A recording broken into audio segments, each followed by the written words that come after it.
al punto de que la persona que hizo el documental fue a buscarlos, no los grabó ni los captó él, pero sí los miró. ¿Por qué? Porque en unas escenas del documental lo quieren atacar. Él saca su arma y empieza a disparar al aire. Saca su arma, la traía en su cajita, era una Glock, la saca y él empieza a tirar al aire y es del modo que se va, no se calma, no sé. Amanece y parte de ahí porque no podía arriesgar al equipo y después vuelve a venir, pero con un equipo más pesado, o sea, con gente más para casa, armados. Entonces, nada más encontraron pruebas de una cámara que fue quitada y ponían ellos marcaban su territorio con unas figuras, con una figura en especial que eran así, o sea, eran dos rayas, marcaba los árboles, los marcaban con las lancitas, porque tenían unas lancitas con las lanzas, lo marcaban de esta manera, marcaban su territorio. Eran caníbales chiquitos, hobbies, no sé cómo llamarles en verdad, pero lo que yo miré ese día con Ricky fue eso. Y cuando yo lo describía, aquí necesito que todos presten atención, porque aquí viene lo importante que ustedes pueden contemplar en los videos que salen en YouTube o en Discovery de las investigaciones. Pueden contemplar lo que yo les voy a decir con especificación. Yo cuando era niño, incluso a mi esposa, incluso todavía antes de que yo me pusiera a investigar esto, yo lo describía como un ninja. Yo sé que parece algo tonto, algo loco, algo chusco, algo pasadito de ya saben qué, con el perdón de la palabra, pero es real,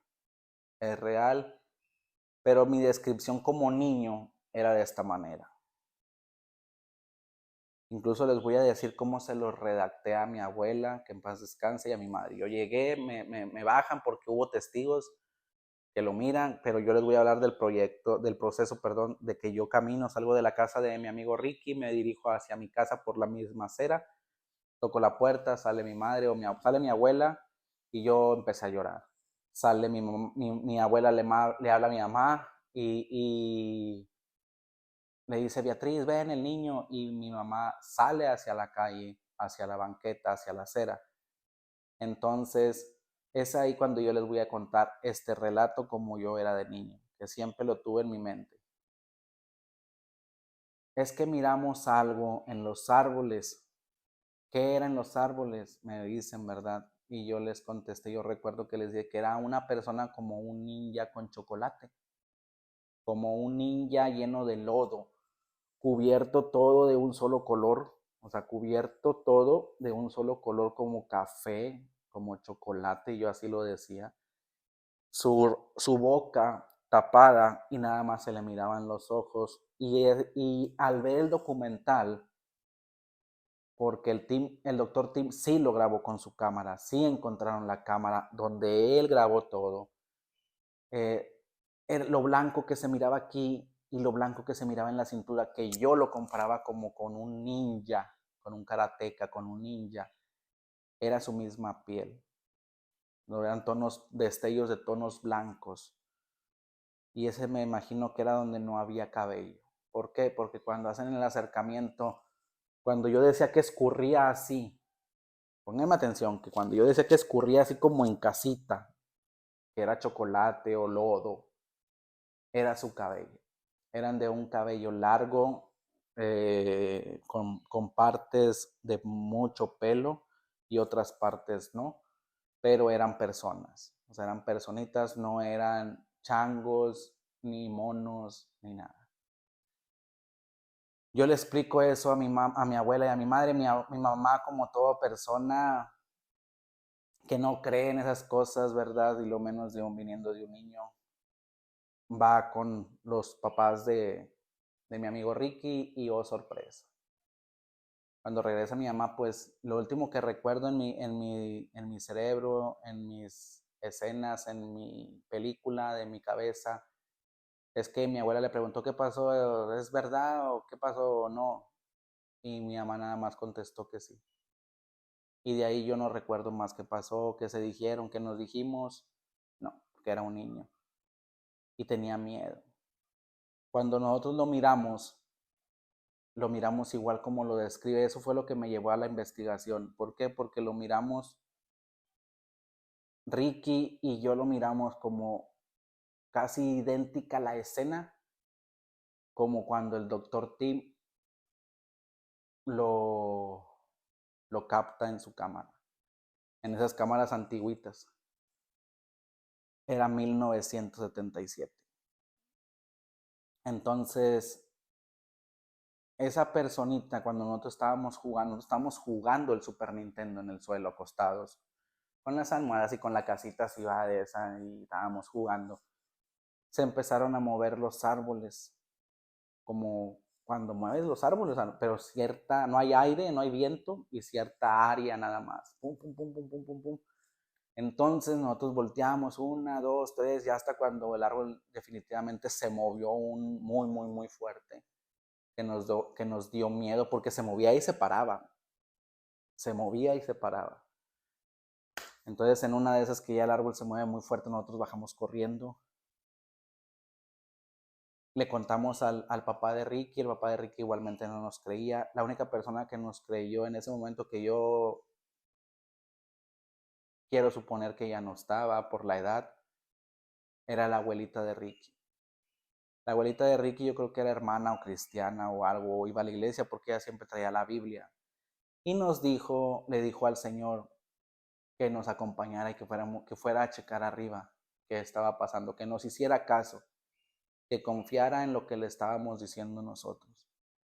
Entonces, como era de noche y eran los árboles, en eso el papá de Ricky sale hacia la calle, hacia su camioneta, saca un faro de esos grandotes que alusas y se mira a la luz, o sea, alusas y te llega muy lejos a los postes de luz y miras cuando están reparando los postes de luz. Entonces él avienta la luz y oh sorpresa, o sea, lo miramos, yo lo miré, Ricky lo miró, su papá lo miró.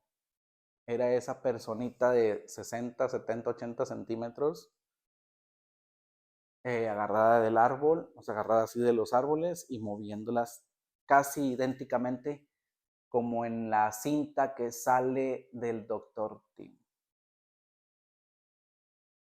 ¿Por qué me animé a contar esto? Es a base de que es algo que yo miraba y uno lo hace las cosas, esas las tomas como risa, como que son mentiras.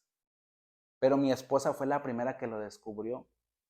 Mi esposa fue la primera que descubrió esa persona que yo miré. Ella me dijo una vez, hace mucho antes de que mi Sammy estaba bebito, ella en ese tiempo miraba muchos documentales. Dijo que esas personitas a lo mejor eran las que yo había visto en esa vez de niño. Y no le creía tampoco. Después, checando las cosas, fue dándose la situación, fue dándose al punto de que ahorita puedo decir que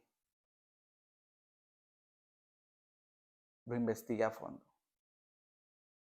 Y mi conclusión humana, de corazón, de mi cerebro, de mi pensamiento, sin mentirles, no puedo decirles que es 100% verdad porque pues pueden burlarse de mí. Yo lo que les puedo decir que lo que yo miré, les estoy hablando con la verdad. Y lo que miramos, porque hubo personas testigos. Una vez pasé por la casa de Ricky, yo creo que todavía viven ahí. Entonces yo no miento. Y lo más sorprendente es pues qué estaban haciendo ahí o cómo llegaron, porque pues estábamos ahí en la investigación, ahí platicando mi esposa y yo, cómo llegaron hasta aquí, o sea, ¿por qué Nuevo Laredo? O sea, ¿por qué Laredo? Fácil, el río. El río, en los 90 el río Bravo es un monstruo, pero sigue siendo un monstruo, se va haciendo un monstruito. pero en aquel tiempo el río Bravo era un señor monstruo, con una corriente muy, muy fuerte a velocidad. Y ellos donde se encontraban en 1977, era un río también, era un río muy fuerte que los dividía de la área donde ellos vivían a, por decir, a llegar a la población. A internarse a la selva, ese río los dividía y ese río era muy fuerte. Entonces, mi esposa y yo pues llegamos a la conclusión, ¿cómo llegaron hasta aquí? ¿Cómo vinieron a dar hasta aquí? En ese momento, en 1994, 95, que era cuando yo estaba en la primaria.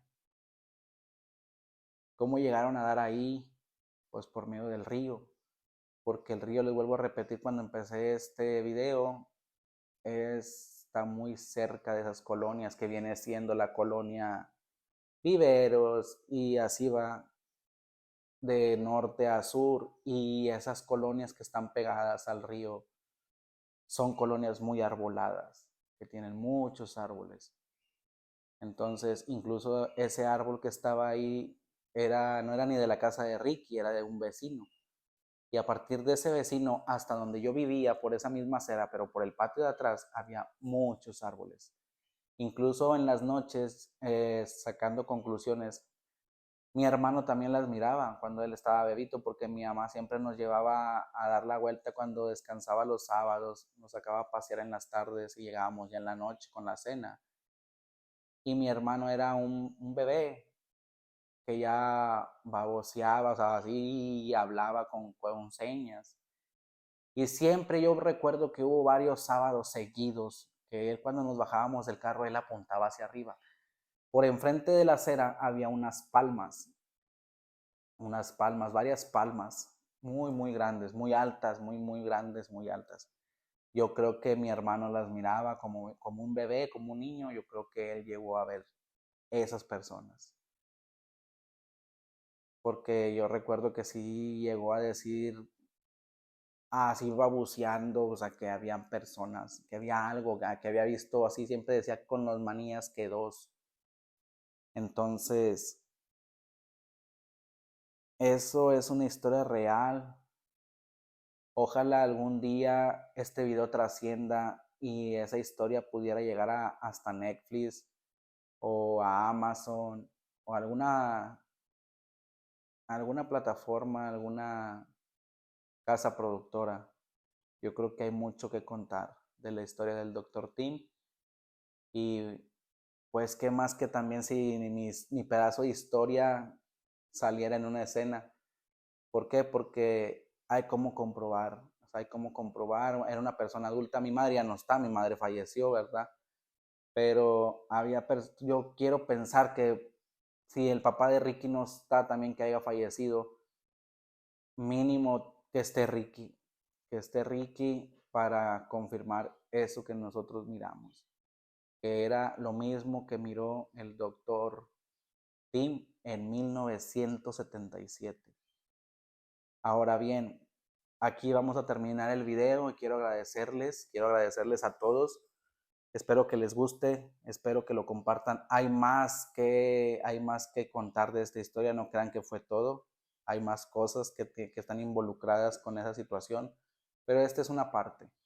Espero que les guste. Si hay reacción de ustedes, con todo gusto les puedo hacer una segunda parte con algo todavía más fuerte de eso.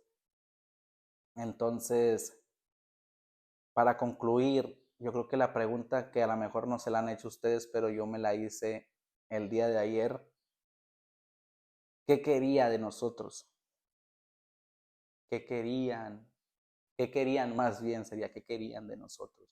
Porque no creo que haya estado solo. ¿Qué quería de nosotros? Llevarnos y comernos. Llevarnos, matarnos y comernos. ¿Por qué?